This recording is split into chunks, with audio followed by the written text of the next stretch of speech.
हरे कृष्णा। आज हम राजा मोरध्वज की इस कथा के माध्यम से यह जानेंगे कि भगवान श्री कृष्ण ने अपने प्रिय मित्र, प्रिय सखा, प्रिय भक्त अर्जुन का अहंकार किस प्रकार दूर किया। महाभारत युद्ध की समाप्ति के बाद अर्जुन को वहम हो गया कि श्री कृष्ण के सर्वश्रेष्ठ भक्त हैं वह। अर्जुन सोचते कि कन्हैया ने मेरा रथ चलाया, मेरे साथ रहे, इसलिए मैं भगवान का सर्वश्रेष्ठ भक्त हूँ। अर्जुन को क्या पता था कि वो केवल भगवान की धर्म स्थापना का जरिया था। फिर भगवान ने उसका गर्व तोड़ने के लिए उसे एक परीक्षा का गवाह बनाने के लिए अपने साथ ले गए। श्री कृष्ण और अर्जुन ने जोगियों का वेश बनाया और वन से एक शेर पकड़ा और वह पहुंच जाते हैं भगवान विष्णु के परम भक्त राजा मोरध्वज के द्वार पर। राजा मोरध्वज बहुत ही दानी, बहुत ही आवभगत करने वाले और भगवान विष्णु के परम भक्त थे। अपने दर पर आए किसी को भी वो खाली हाथ और बिना भोजन कराए नहीं जाने देते थे। 2 साधु और एक सिंह के साथ द्वार पर आए हैं, यह सुनकर राजा नंगे पांव दौड़कर द्वार पर गए और भगवान के तेज से नतमस्तक हो आतिथ्य स्वीकार करने के लिए कहा। भगवान कृष्ण ने मोरध्वज से कहा कि हम मेजबानी तभी स्वीकार करेंगे जब राजा उनकी शर्त माने। राजा ने जोश में आकर कहा, आप जो कहेंगे मैं उसके लिए तैयार हूँ।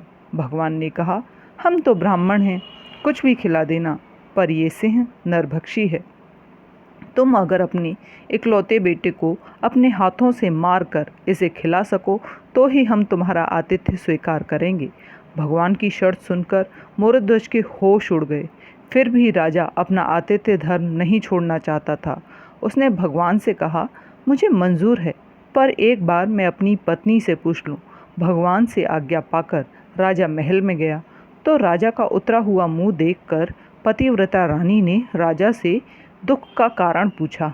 राजा ने जब सारा हाल बताया तो रानी की आंखों से अश्रु बह निकले।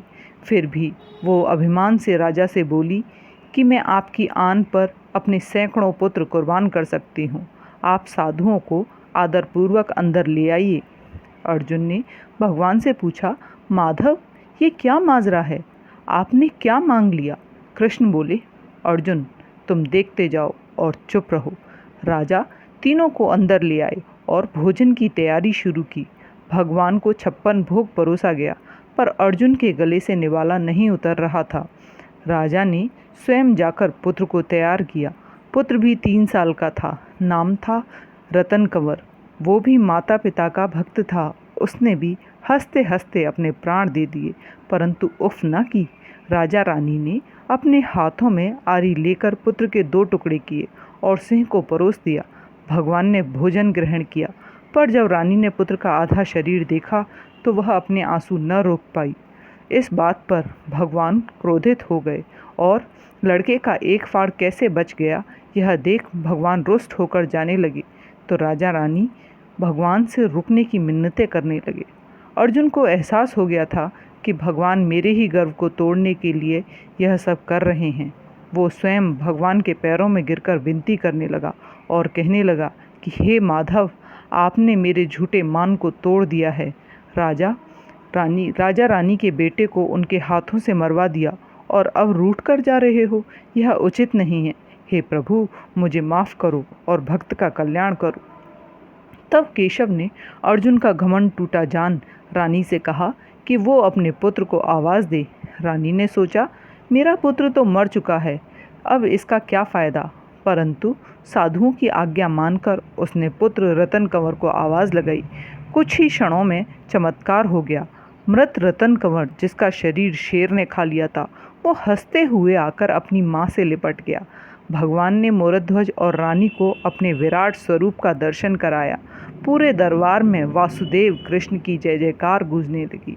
भगवान के दर्शन पाकर अपनी भक्ति सार्थक जान मोरध्वज की आंखें भर आईं और वो बुरी तरह बिलखने लगे।